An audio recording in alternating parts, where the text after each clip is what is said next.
In this tutorial, we're going to discuss mechanisms of hypoxemia, right to left intrapulmonary shunt and ventilation-perfusion mismatch. And at the end of the tutorial, I'm going to introduce how oxygen works for treating VQ mismatch. Tutorial 14. Hypoxic respiratory failure, Part 3. Mechanisms of hypoxemia, Part 2. In the previous tutorial, we introduced the concept of hypoxemia and the mechanisms that underlie it. We discussed airway closure, atelectasis caused by obstruction, compression or absorption, and then the lung abnormalities resulting in hypoxemia, the 6S approach. They are snotty or slimy, sticky, soggy, squished, stiff, and shunty. This time I will discuss ventilation-perfusion relationships, shunt and ventilation-perfusion mismatch. I will introduce oxygen therapy, and if you're up to it, a discussion on hyperoxia. Let's start with a clinical scenario. You are called to the medical assessment unit to see Trish. Now, Trish is 59, and you'll recall her from our previous tutorial, and she has bronchopneumonia, she's hypoxemic, she has a productive cough, her sputum is mucopurulent, she's partially cyanosed, and originally when you were called to her, she had a pulse oximeter on, her saturation was 84%. And we're going to give Trish some oxygen in a few minutes, but I want you to remember her.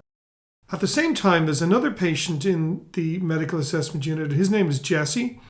He has a 4-day history of increasing shortness of breath. He's a productive cough with creamy sputum. He's a known heavy smoker and he's treated with bronchodilators. His respiratory rate is 28. On his chest x-ray, there are some patchy infiltrates, but the lung is overall hyperinflated, which is consistent with COPD. Again, he's partially cyanosed, and on his pulse oximeter, it measures 84%.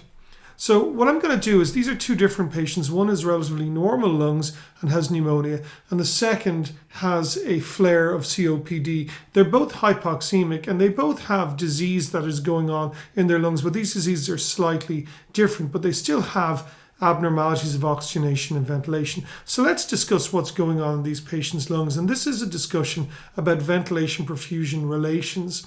And I want to warn you in advance, this is just a little bit tricky. If you understand it, it is really helpful if you're working in ICU, particularly if you're dealing with hypoxemic or mechanically ventilated patients. But it's not as straightforward as you might imagine, particularly if you've read basic respiratory textbooks. Now in this cartoon, we have two lung units. Unit 1 on the left is fully inflated at baseline. And what I mean by baseline, I mean expiration, because most of the time the lungs are sitting in expiration. Blood flows through that unit, but that blood flow is really minimal. So it's mostly, there's air going in, but there's not a lot of blood flow. Now unit 2 on the left is partially deflated during expiration with good blood flow throughout.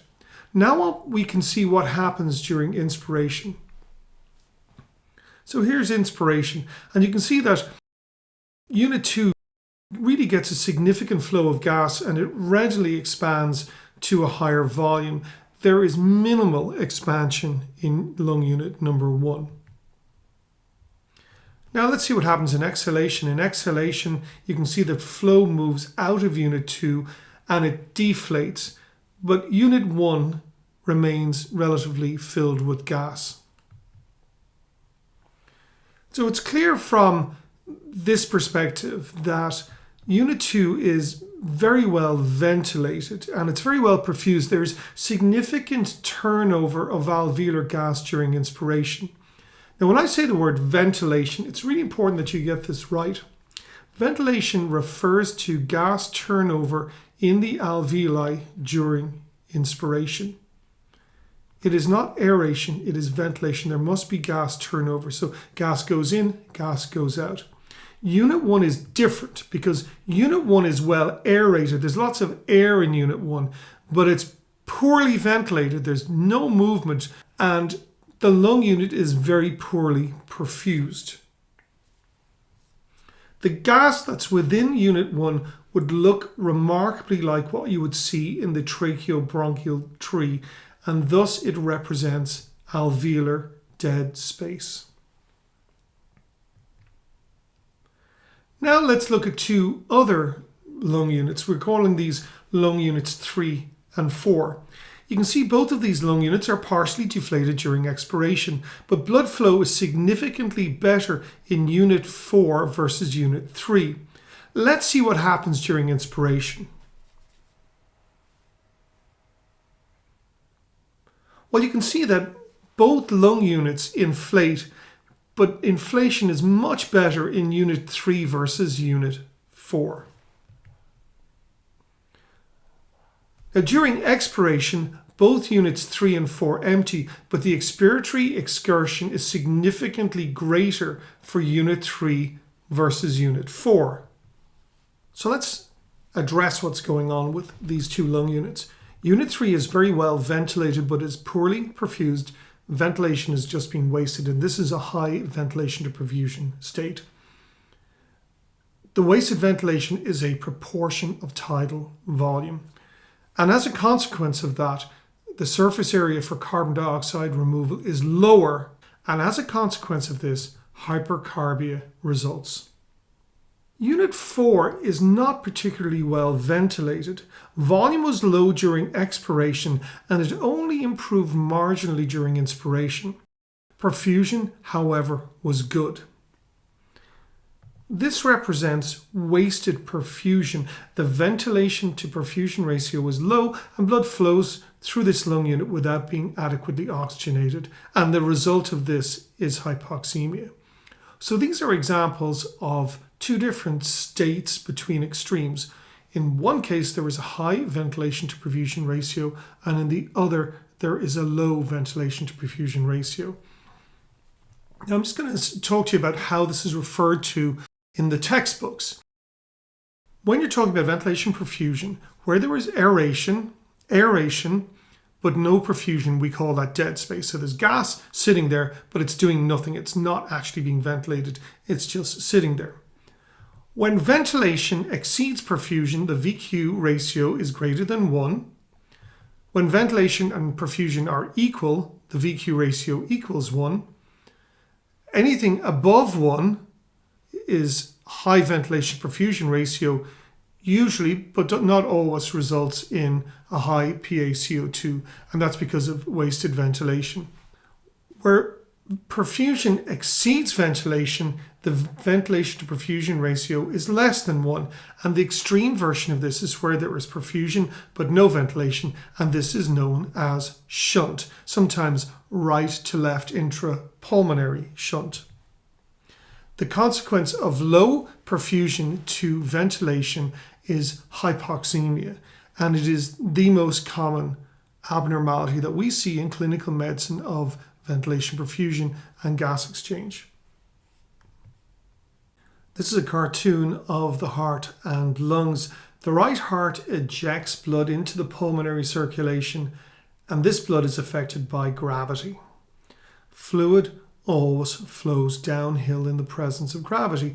Hence, blood distribution in the lungs in the upright position looks like this, with blood flowing preferentially to the posterior dorsal segments and sparingly to the anterior apical segments. Hence, in the upright or supine position, the bases of the lungs are the best perfused parts. This is a picture of the lungs at end expiration. Note here that gravity also has an impact on aeration. Lung tissue weighs down upon lung tissue, and in the posterior dorsal segments there is more lung weight because of all of the lung packing down on it than there is in the anterior apical segments. Because lung tissue is heavier than air, these basal lung units are not well aerated at end expiration. Now, what prevents them from collapsing is negative pleural pressure in the adjacent space, surfactant, nitrogen, and the elastic properties of the lungs. But regardless, these are highly vulnerable lung units, as we will see in later tutorials. Now let's see what happens during inspiration. At the end of inspiration, there looked to be relatively homogeneous inflation of the lung. However, This is a little bit misleading. In the bases or the posterior dorsal segments, the inspiratory excursion is quite large. That means that the ventilation of these lung units is significant, refreshing alveolar oxygen and removing carbon dioxide. Conversely, in the anterior apical segments, there is minimal inspiratory excursion. These lung units are well aerated but poorly ventilated, so there's very little turnover of gas in these lung units. And we can cycle these lungs to expiration just to show you how big an excursion happened. Now let's put ventilation and perfusion together. You can see immediately that the best ventilated and best perfused lung units are in the lung bases, the posterior dorsal segments. That's where the real action for gas exchange occurs. The mid-zones of the lungs are moderately well ventilated and moderately well perfused. They may have the tightest ventilation to perfusion relationship in the lungs, but they're only moderately well ventilated, moderately perfused, so only moderately contribute to gas exchange. And finally, the anterior apical segments are neither well ventilated nor well perfused. And remember that aeration is not the same as ventilation. Now let's look at what happens with diseased lungs. As you can see, the posterior dorsal segments have lost some of their resting lung volume and have partially collapsed, so there's really poor volume in those bases. Gas is redistributed to the anterior apical segments, and this has the impact of compressing blood vessels and redistributing blood flow in a more exaggerated way to the bases. The consequence of this can be summarized as follows. The lower zones now are badly aerated and badly ventilated and inappropriately perfused. Blood flow that should have been shut off in this setting due to hypoxic pulmonary vasoconstriction may be impaired by disease or drugs or oxygen. The result is blood flow through non-ventilated lung units. This is known as venous admixture. The mid-zones are still moderately ventilated and relatively well perfused, resulting in relatively good gas exchange. The upper zones are no longer participatory. There is low ventilation and low perfusion and increased alveolar dead space. This is the gross lung situation. Now let's look at what's going on in the individual lung units and see how this contributes to gas exchange. If you read any textbook and look up ventilation perfusion, you will encounter a picture analogous to this. Firstly, we have lung units that are well ventilated and well perfused. Blood emerging from these units is fully oxygenated, and the ventilation-perfusion ratio is 1. The second situation occurs where the lung units are very well aerated but not well perfused, such as you might see with severe autopeep or hypotension or even emphysema. And where there is minimal blood flow, we refer to these units as being pure dead space, and the ventilation-perfusion ratio is infinity.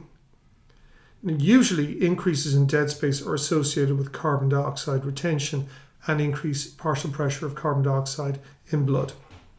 The third extreme is where there is perfusion but no ventilation. The ventilation-perfusion ratio is 0, and this is pure shunt. This results in profound hypoxemia. The degree of hypoxemia is proportional to the amount of shunt. This picture is excessively simplistic and just shows the extremes of the spectrum that in reality hardly exist. Let's revisit the concept of stale gas. We start with a relatively normal lung unit, and that lung unit is going to become progressively diseased with sticky and slimy material.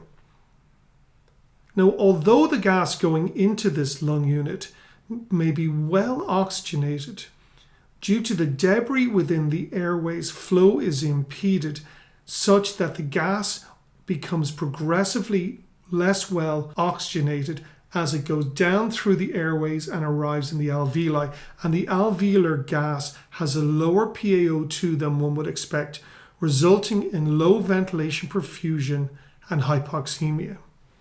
Sometimes this is referred to as a long time constant because gas turnover time is prolonged and there just isn't enough time to equalize with the major airways.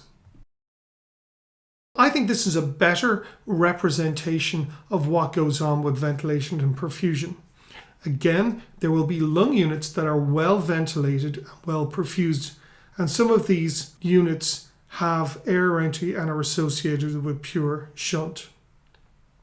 But more commonly, there will mostly be lung units that have soggy lung, sticky lung, or slimy lung, whereby the ventilation to perfusion ratios are low, less than 1, resulting in hypoxemia.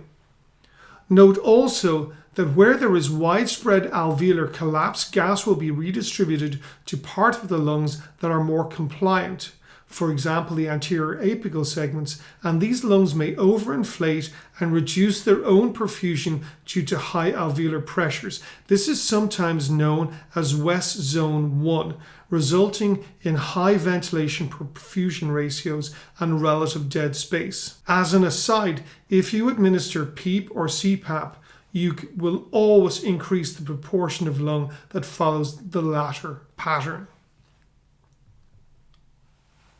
So this is functionally what we are seeing in Trish's lungs. She has extensive lung disease resulting in areas of hyperinflation and areas of hypoinflation. So on the left hand side we have a VQ ratio of more than 1, and then the other 2 lung units have ventilation perfusion ratios of less than 1. The result is hypoxemia and hypercarbia. Now let's see what happens when we give Trish some oxygen.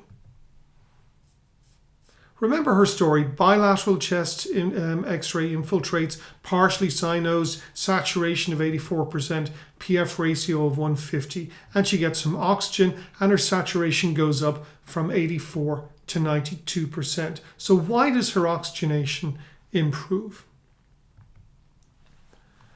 Well, here's the cartoon of the 3 lung units that we previously viewed representing Trish's lungs. We are going to administer 30% oxygen. And although you might think that increasing the FiO2 to 30% is not much, it is a 40% increase in the FiO2, with the result that the PiO2 increases to 214 millimeters of mercury, or 28 kilopascals.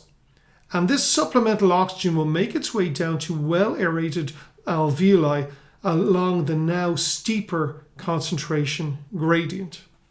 Now let's see what happens. Lung unit 1 was already well aerated. The additional oxygen, although it increases alveolar oxygen tension, exerts its impact principally on gas exchange by activating vasodilatory mechanisms locally, and that increases blood flow. The result is improved ventilation perfusion matching. So this improves oxygenation.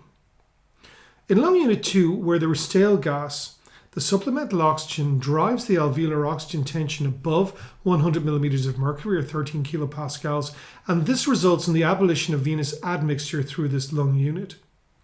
Lung unit 3 is a little bit different. It's both slimy and soggy. It's likely in the posterior dorsal segments.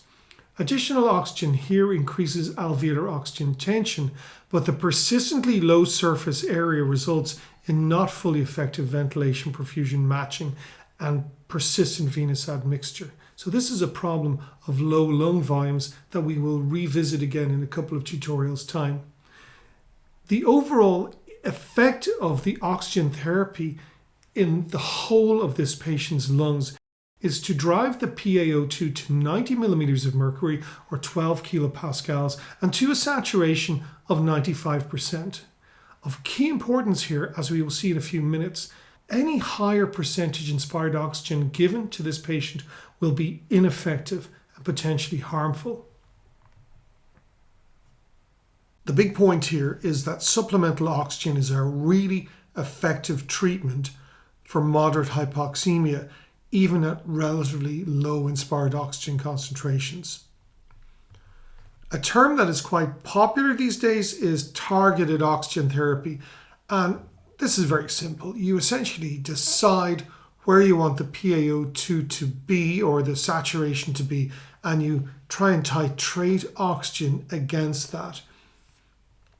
Now we know that oxygen increases the alveolar oxygen tension by preventing gas from becoming stale, and targeted therapy leads to most alveoli having at least an alveolar tension of 110 millimeters of mercury or 14.5 kilopascals. There may be a significant gradient to the artery, but that's where you want to get the alveolar oxygen tension. Sometimes you need quite a lot of oxygen to get there. Importantly though, oxygen acts as a potent vasodilator. This recruits high ventilation to perfusion units, and it redistributes blood away from low ventilation to perfusion units. And at modest concentrations, it can be really effective from this perspective, but this is not always a good thing. Now, anybody who has ever worked in critical care or emergency medicine will have had the experience of treating a patient with supplemental oxygen and that failed. No matter how much oxygen, up to 100%, that you give the patient, they fail to oxygenate. And I'm just going to try and explain to you why this is. This is a great illustration. It's derived from Nunn's textbook of respiratory physiology. This is a book I would strongly recommend. What we have here are two axes. The x-axis represents a progressive increase in inspired oxygen concentration from 21% all the way up to 100%. On the vertical or y-axis, we have the partial pressure of oxygen in arterial blood. This is experimentally derived data, so it starts at 80 millimeters of mercury, but rest assured that it could start at a lower level. To make this easier for you to grasp, I'm going to draw 4 lines at 40, 60, 80, and 100% oxygen.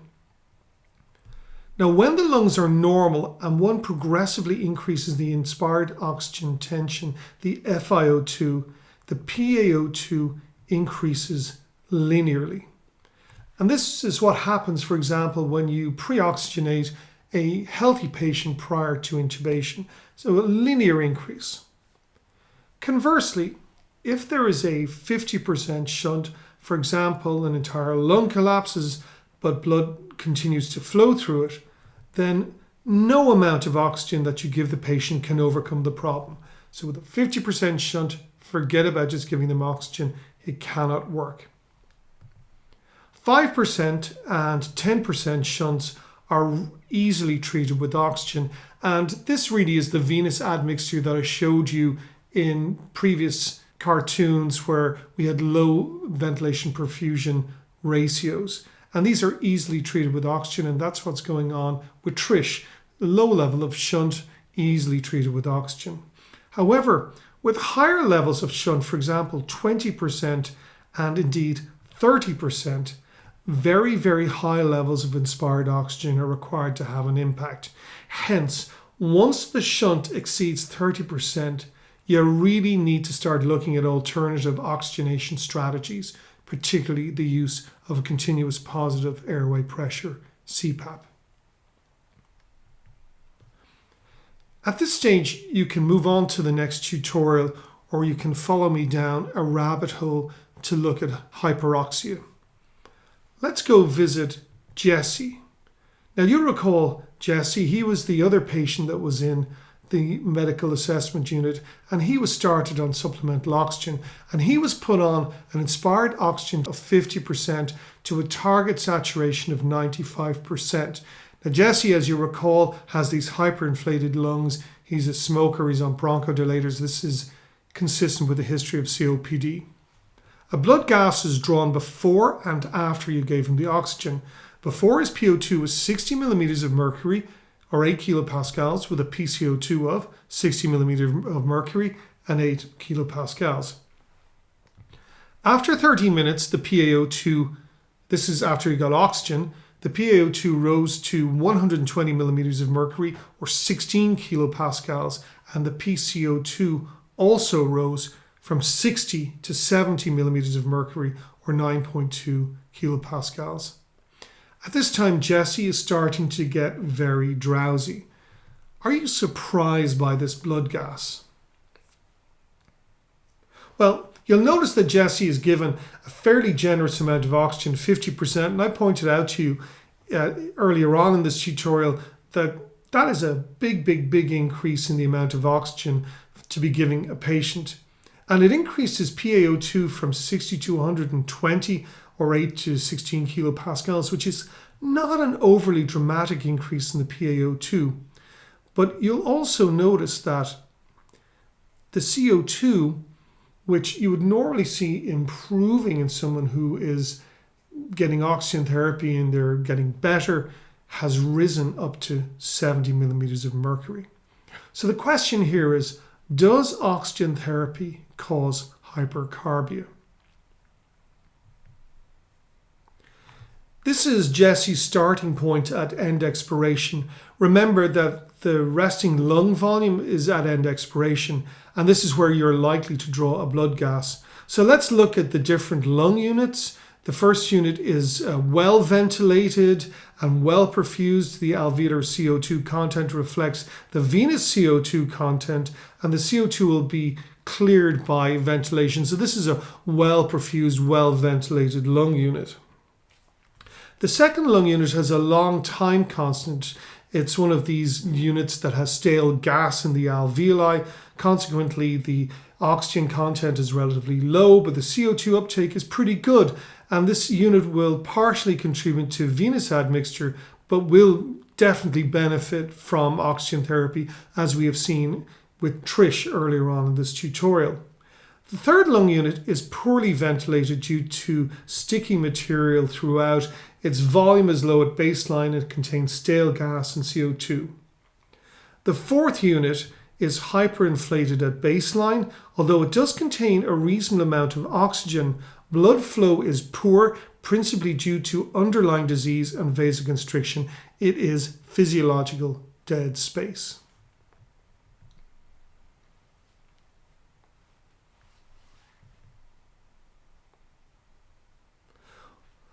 On inspiration, the first three lung units have reasonable inspiratory excursions, and this results in refreshment of alveolar oxygen and removal of CO2.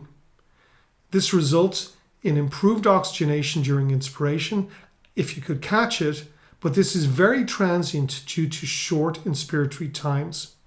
Importantly, the lung unit on the left demonstrates minimal ventilation. It is aerated but not ventilated. Remember, ventilation refers to gas turnover in alveoli during inspiration. Now let's go back to expiration and give this patient, Jessie, 50% oxygen. Immediately, the oxygen tension in the upper airways increases dramatically to 350 millimeters of mercury or 47 kilopascals. Consequently, the oxygen tension of well-ventilated lung units also increases significantly. This includes the lung units that would have benefited from supplemental oxygen, but take note that the oxygen tension in these lung units is now substantially higher than the homeostatic level. Even the most healthy lungs do not have an alveolar oxygen tension of more than 110 millimeters of mercury or 14 kilopascals. The low resting lung volume lung units do see a significantly better oxygen content, although due to sticky and slimy material and compression, the impact on venous admixture is minimal initially. Finally, the well-aerated lung units will now see a higher alveolar oxygen tension in keeping with the FiO2 from diffusion, because this essentially mirrors the oxygen content of the airways and an anatomical dead space. The initial result of all of this oxygen is vasodilatation throughout the lungs, in particular to lung units previously poorly perfused, either due to hypoxic pulmonary vasoconstriction or low flow from airway compression. The initial impact on blood gases is impressive. The PaO2 rises dramatically, but in time this situation changes. The first major impact of all of this oxygen is that a proportion of lung units that see high alveolar oxygen tension will shrink in size due to a more rapid uptake of oxygen into the bloodstream versus CO2 and nitrogen return. This may result in absorption atelectasis. Secondly, due to reversal of vasoconstriction. The oxygen is a powerful pulmonary vasodilator. Blood flow redistributes throughout the lung, resulting in a big increase in ventilation-perfusion scatter. As a consequence, there is an increase in venous admixture, but this is usually not apparent because the amount of oxygen being delivered, the alveolar to arterial oxygen gradient will widen nonetheless if you look carefully, but you don't see it on your blood gas if you're just eyeballing it. But there is also an increase in blood flow through lung units that are not well ventilated, and this, while it might result in improved oxygenation, the vascular surface area for CO2 has actually reduced, with the result that there will be a rise in the partial pressure of CO2. In a marginal patient like Jessie, that increase in PaCO2 may push him over the edge, resulting in somnolence, acidosis, and potentially cardiac arrest. To summarize the impact of excessive oxygen therapy, otherwise known as hyperoxia, hyperoxia dramatically increases the alveolar oxygen tension, the P alveolar O2, resulting in loss of alveolar surface area for gas exchange due to rapid absorption, at least in the short term. This may precipitate absorption atelectasis. Both of these reduce overall ventilation. Oxygen reverses vasoconstriction or actively vasodilates capillaries in poorly ventilated lung units, resulting in reduced surface area for CO2 elimination. The result is reduced CO2 excretion and an increase in the partial pressure of carbon dioxide in the blood. In a very vulnerable patient like Jessie, it may cause CO2 narcosis. So you need to be careful, but be aware, hypoxia kills rapidly, hypercarbia kills slowly.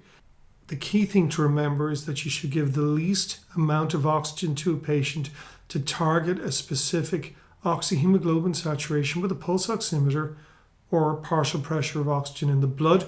And in COPD patients like Jessie, that target should be 88 to 92%. Another issue that you should consider is the Haldane effect. Carbon dioxide binds avidly to deoxyhemoglobin, but its binding loosens when hemoglobin binds oxygen. This graph demonstrates the relationship between the carbon dioxide content per 100 ml of blood and the pCO2. Firstly, we have the deoxyhemoglobin curve. Compare this with the oxyhemoglobin curve. Drawing a line from the y-axis and intersecting, you can see that the pCO2 is significantly lower for deoxyhemoglobin than for oxyhemoglobin. So by giving the patient a lot of oxygen, you may well release a significant amount of carbon dioxide into the bloodstream, and this likely is part of the reason why the CO2 increases in patients given oxygen, particularly those with COPD. Let's just summarize the Haldane effect. Carbon dioxide binds to hemoglobin. It's known as carbaminohemoglobin. Deoxygenated hemoglobin binds carbon dioxide better than oxyhemoglobin. So if the oxyhemoglobin saturation increases, then carbon dioxide is dumped and the partial pressure of carbon dioxide in blood increases. Now normally this works to the patient's benefit in the lungs because the binding of oxygen increases the offload of carbon dioxide. That carbon dioxide goes into the alveoli and it's excreted. However, if carbon dioxide removal is impaired, there is a progressive increase in the partial pressure of carbon dioxide in arterial and venous blood. Let's review this tutorial. In this tutorial, we discussed ventilation-perfusion relationships and stale gas within alveolar units. We looked at ventilation-perfusion mismatch versus shunt.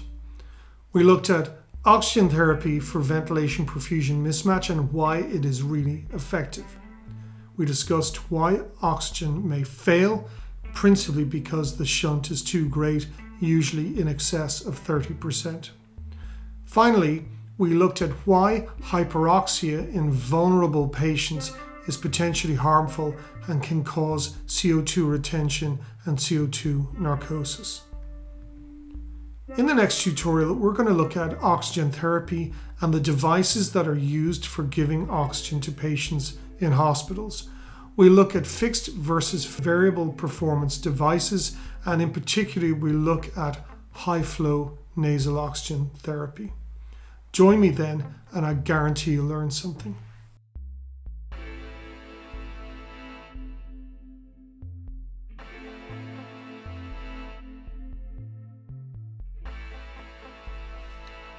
So that was mechanisms of hypoxemia. I hope you found that useful. And next time we're going to discuss oxygen therapy. If you're enjoying these tutorials, don't forget to subscribe and leave some positive comments below. And don't forget to visit me at ccmtutorials.org.